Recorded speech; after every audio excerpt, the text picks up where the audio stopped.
கரூரில் நடந்த கூட்ட நெரிசலில் 41 பேர் உயிரிழந்த சம்பவம் தொடர்பாக சிபிஐ அதிகாரிகள் விசாரணை மேற்கொண்டு வருகின்றனர். ஃபெரோ போகஸ் கருவியின் மூலம் சம்பவ இடத்தில் 2.5 மணி நேரம் ஆய்வு நடத்தப்பட்டது. இந்த கருவி 3D லேசர் ஸ்கேனர் ஆகும்.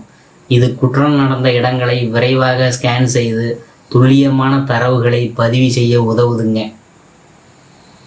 அதாவது கடந்த மாதம் 27ஆம் தேதி தமிழக வெற்றி கழக தலைவர் விஜய் கரூரில் பரப்புரை மேற்கொண்டார். அப்பொழுது ஏற்பட்ட கூட்ட நெரிசலில் சிக்கி 41 பேர் உயிரிழந்திருக்கிறாங்க. இது குறித்த வழக்கை சிபிஐ போலீசார் விசாரணை நடத்தி வருகின்றனர். நேற்று காலை எஸ்பி பிரவீன்குமார் தலைமையில் 12 அதிகாரிகள் சம்பவம் நடந்த இடமான வேலுச்சாமிபுரத்தில் ஆய்வு மேற்கொண்டாங்க. தொடர்ந்து ஃபெரோ போகஸ் என்ற கருவியின் மூலம் விஜய் பரப்புரை மேற்கொண்ட குறிப்பிட்ட இடத்தில் இருந்து இருபுறம் 500 மீட்டர் தொலைவில் இந்த ஆய்வு மேற்கொண்டாங்க.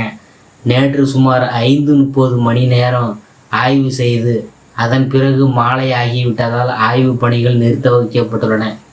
இன்று காலை மீண்டும் 7 மணிக்கு சிபிஐ அதிகாரிகள் அதே ஃபெரோ போகஸ் கருவியின் மூலம் ஆய்வு பணியை தொடங்கினாங்க. 41 பேர் உயிரிழந்த அந்த குறிப்பிட்ட இடத்துக்கு மட்டும் சுமார் 2.5 மணி நேரம் அந்த ஃபெரோ போகஸ் கருவியின் மூலம் ஆய்வு நடத்தினாங்க. அதாவது ஃபெரோ போகஸ் கருவினா என்னன்னு பார்க்கும்பொழுது, அந்த ஃபெரோ போகஸ் என்பது உலக பிரபலமான ஒரு 3D லேசர் ஸ்கேனர் தான். இந்த பொருள் லேசர் வெளிச்சத்தை பயன்படுத்தி ஒரு பகுதியை விரைவாக ஸ்கேன் செய்து அதில் உள்ள ஒவ்வொரு புள்ளியையும், அதாவது மில்லியன் ஆஃப் பாயிண்ட்ஸ் பொருத்தமான இடத்தில் பதிவு செய்து பாயிண்ட் கிளவுட் என்ற 3 பரிமாண டிஜிட்டல் நகலை உருவாக்கும். இது ஒரு அறை, ரோடு பகுதி, வாகனம் அல்லது முழு குற்றச்சாலையாக கூட இருக்கலாம்.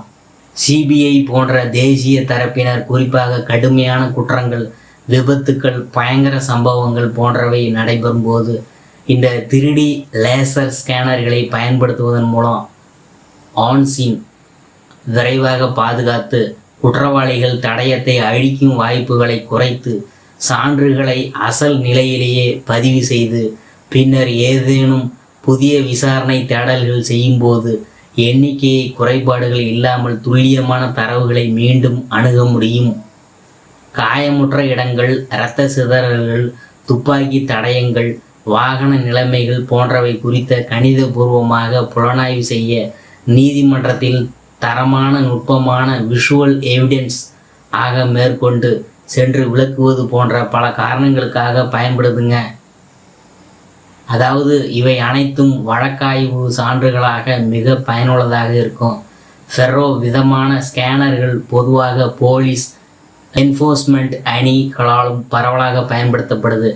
கரூரில் 2வது நாளாக ஆய்வு பணிகளை மேற்கொள்ளும் சிபிஐ அதிகாரிகள் தொடர்ந்து விசாரணைகளை மேற்கொண்டு இந்த சம்பவம் குறித்த அறிக்கையை நீதிமன்றத்தில் தாக்கல் செய்வாங்க என்று எதிர்பார்க்கப்படுது.